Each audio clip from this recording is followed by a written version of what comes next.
Hi అండి, welcome to Tamil Durga shorts. అందరూ ఎలా ఉన్నారు? బాగున్నారా? మేము కూడా చాలా బాగున్నాం. ఇవాళ అయితే మీ అందరికీ నేను వ్లాగ్ కాకుండా నా డెలివరీ విషయాలు అయితే చెప్పాలనుకుంటున్నాను అనమాట. ఏంటంటే ఫస్ట్ నా డెలివరీ మేము చెన్నైలో ఉండేవాళ్ళం కదండి. ఈఎస్ఐ హాస్పిటల్లోనే చూపించుకోవాలని చెప్పి, అంటే అమౌంట్ ఏమీ అవ్వదు, స్టాఫ్ కాబట్టి ఫ్రీగానే చూస్తారు. అలానే నార్మల్ డెలివరీకి ట్రై చేస్తామన్నారని చెప్పి నేనైతే ఆశ అంటే నార్మల్ డెలివరీ అంటే కొంచెం ఈజీగా ఉంటుంది కదేమో అనుకుని సరే అని చెప్పి బలవంతంతో నేనైతే ఇక్కడ ఉండిపోయాను అనమాట. అంటే చెన్నైలో ఉండిపోయామన్నమాట మేము. మా ఇంట్లో వాళ్ళందరూ వచ్చేయమ్మ వద్దు, ఇక్కడే అక్క చేయించుకున్న దాంట్లోనే నీకు చూపిస్తాను అన్నా సరే నేను వినలేదన్నమాట.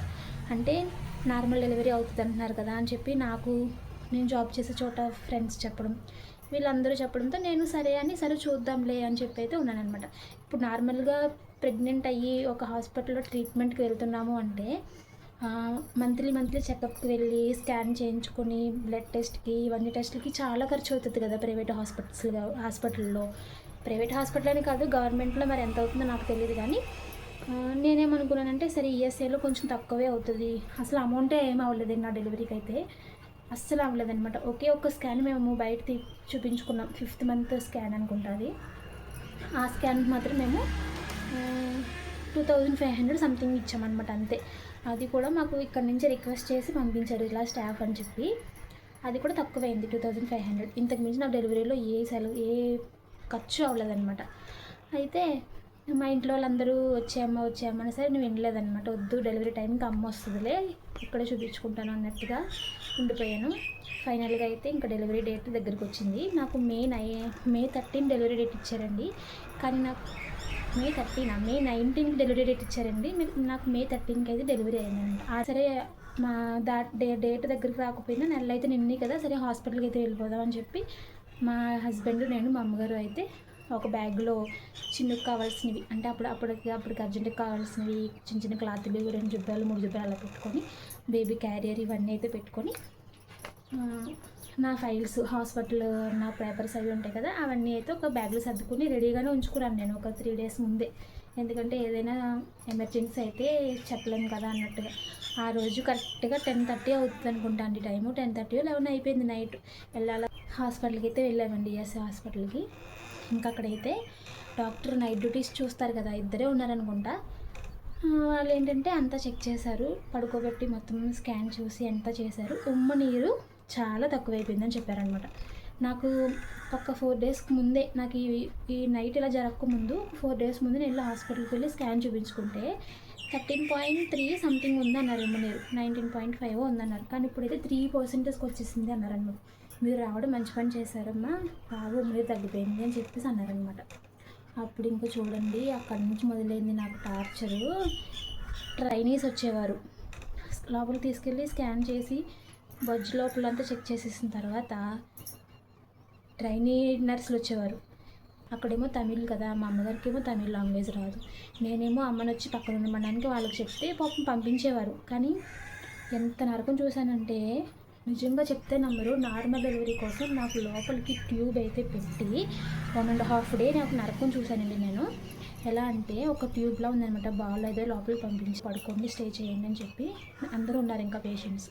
12 ఆ టైం అనమాట అవుతుంది. ఆ ట్యూబ్ పడేంత వరకు, పడేలా ఉంటే చెప్పండి, పెయిన్స్ వస్తే చెప్పండి అన్నారు. నడుస్తున్నాను, వాకింగ్ చేయమన్నారు, నడుస్తున్నాను, పెయిన్స్ రావట్లేదు, ఆ ట్యూబ్ లూజ్ అవ్వట్లేదు. ఇంకా కాసేపటికి ఏంటంటే నిజంగా 1.5 day. మేము ఈరోజు నైట్ మమ్మల్ని 12 గంటలకైతే స్కాన్ చేసి రూమ్కి పంపించారా. మరుసటి రోజు నైట్ ఇవాళ నైట్ 12 గంటలకి వార్డులో పంపించిన వాళ్ళకి లేబర్ వార్డుకి తీసుకెళ్ళారనమాట. ఆపరేషన్ థియేటర్కి తీసుకెళ్తే ఫస్ట్ నార్మల్ డెలివరీ కోసం చూశారు. ఈసీజీ చేసే మిషన్ ఉంటుంది కదా, మరి అది ప్రాబ్లమో ఏంటో తెలియదు కానీ బేబీ హార్ట్ బీట్ హై లో అవుతుంది, ఎమర్జెన్సీ ఇది అని చెప్పి లోపలికి ఒక సీజర్ పంపించి ఏదో కట్ చేసినట్టు చేశారు, బేబీ మోషన్కి వెళ్ళేశారని చెప్పారనమాట. ఇంకా అర్జెంటుగా ఆపరేషన్ చేసేయాలి అని చెప్పి ఒక డాక్టర్ అయితే వచ్చి చూసి చెక్ చేసి హస్తమాను చేయి పెట్టడం, చేయడం, తీయడం అలా చేశారు. లాస్ట్లో ఒక పెద్ద స్టీల్ సీజర్ అయితే పంపించి బేబీ మోషన్కి అయితే వెళ్ళిపోయారు. ఆపరేషన్ చేసేయాలని చెప్పి అర్జెంటుగా ఆపరేషన్ థియేటర్కి తీసుకెళ్ళిపోయారు. అంతేనండి, ఇంకా నాకు మత్తు ఇంజెక్షన్ చేశారు. నాకు ఆకలేస్తుంది అంటున్నాను కానీ తింది కానీ అని అంటున్నారు. అప్పుడు 5:30 అనుకుంటా 5:30 ఈవినింగ్ 5:30కి నాకైతే బాబు పుట్టాడు. మరుసటి రోజు ఈవినింగ్ 5:30కి బాబు అయితే పుట్టాడు. బాబా పాప అనేది నేనైతే చూడలేదనమాట. అందులో ట్రైన్ డాక్టర్ ఒక అబ్బాయి ఉంటారనమాట. అబ్బాయి భవానీ బేబీ బాయ్ అని చూపిస్తారు. చిన్ననైతే బాక్స్లో పెట్టారు. తర్వాత ఇంకా అక్కడ 1 వీక్ ఉండి అయితే ఇంకా ఇంటికి వచ్చాం. హాస్పిటల్లో చూసిన నరకం అయితే అదనమాట నిజంగా. ఇప్పుడు విషయం ఏంటంటే వీడు పుట్టినప్పుడు పాలు తాగట్లేదని అన్నీ ఫీడింగ్ బాటిల్స్ కొని అంతా చేసిన తర్వాత ఇంకా అప్పటి నుంచి నేను ఫీడింగ్ బాటిల్ ట్రై చేసి వదిలేశాను అనమాట. ఇంకా ఇప్పుడైతే సడన్గా నైట్లో కూడా బాగా ఏడుస్తున్నాడు. ఇప్పుడు వీడికి 1 ఇయర్ అయ్యింది.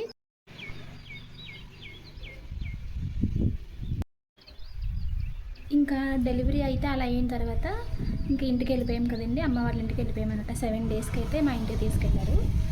ఆ 7 డేస్కి కూడా మేము ఇవాళ వెళ్ళిపోతాం రేపు వెళ్ళిపోతాం అని 5 డేస్ అవ్వగానే మేము డాక్టర్స్ని అడిగామన్నమాట. వెయిట్ చేయండి ఇంకొక 2 డేస్ అని చెప్పి 7 డేస్కి అయితే పంపించారు. ఇప్పుడు విషయం అంతా ఏంటంటే చిన్నుకి అన్ని ఫీడింగ్ బాటిల్స్ కొని అప్పుడు కూడా వాడు 1 టైం పట్టుకున్నాడేమో అంతే. అది కూడా పట్టుకోలేదు. ఎవెంట్ బాటిల్ కానీ ఏది కూడా పట్టుకుని తాగేవాడు కాదు. ఇంకా ఇప్పుడు వాడికి 1 ఇయర్ 2 డేస్ అవుతుంది కదా. సరే ఇంకా నైట్ టైం కూడా లైట్గా పాలు అలవాటు చేద్దాంలే బాటిల్తో అని చెప్పి నేనైతే ఏం చేశానంటే మా దగ్గర ఒక బాటిల్ ఉందన్నమాట. మోరీసన్స్ బాటిల్ ఎందుకైనా మంచిదని చెప్పి కొని అయితే ఉంచాను.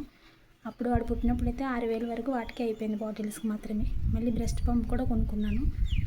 యూజ్ అయ్యిందిలేండి అది. కానీ పాల బాటిల్ మాత్రం 1 టైం మాత్రమే తాగాడు ఎవెంట్. ఇంకా ఆ విషయం అలా ఉంచితే ఇప్పుడు ఇక్కడ రీసెంట్గా ఇక్కడికి వచ్చిన తర్వాత బాటిల్ అయితే అలవాటు చేశాను అనమాట. నేను అప్పుడే జస్ట్ అనుకున్నాను మనసులో పట్టుకోవాలి అని. అలానే అనుకున్నాను. ఎప్పుడు బాటిల్ పెట్టినా కూడా కొరకడమో కానీ నోట్లో పెట్టిన వెంటనే నవ్వడం కానీ అలా చేస్తాను అనమాట. ఇప్పుడు కూడా అలానే చేస్తాడేమో దేవుడా పట్టుకోవాలి అని చెప్పి అయితే పెట్టాను. ఒక 3-4 టైమ్స్ అయితే బయటకు తోసాడు. మళ్ళీ తర్వాత అయితే పట్టుకొని తాగాడు అనమాట. అప్పటి నుంచే హ్యాపీ. ఇంక ఇప్పుడు ఏంటంటే ఎప్పుడైనా ఇలా పని మీద అది బయటకు వెళ్ళినప్పుడు ఆ బాటిల్లో వాటర్ వేసి తీసుకెళ్తున్నాను. ఇంకా బయట పాలు ఏం పట్టట్లేదులేండి.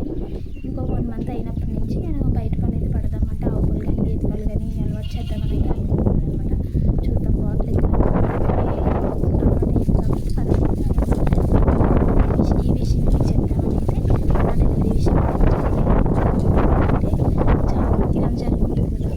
పిల్లలు ఫీడింగ్ అనేది ఒక సైడ్ తాగకుండా దాని మీద హాస్పిటల్ తిరగడం, కంగారు పడిపోవడం, ఏడవడం ఇలాంటివన్నీ ఉన్నాయన్నమాట. అందుకని చెప్పి అవన్నీ గుర్తొస్తుంటే నాకు ఇప్పటికీ కన్నుల్లో నీళ్ళు తిరుగుతాయి అనమాట. మా అమ్మగారి సపోర్ట్ కానీ అలానే మా అక్క చెప్పే సలహాలు కానీ ఇలా చిన్నవాళ్ళు పెద్దవాళ్ళు చెప్పే సలహాలు, పక్కింటి వాళ్ళు చెప్పే సలహాలు, మన రిలేషన్ వాళ్ళు చెప్పే సలహాలు ఇవన్నీ చూస్తే నాకు ఒక ఎక్స్పీరియన్స్ అయిందనమాట. ఇలా ఉంటుంది ఇంకా డెలివరీ అనే విషయం. ఆడవాళ్ళందరూ చాలా ఫేస్ చేస్తాం కదా. ఓకే అండి, ఇలాగైతే ఇంతే. ఇంకా బట్టలు అయితే ఉతికాను కదా, ఇవైతే ఆరేయాలి కంఫర్ట్ పెట్టి. చిన్న అయితే పడుకున్నాడు, ఇంకా లేగలేదు. వాడు లేచేలోపు నేనైతే తినేసి వచ్చేయాలి.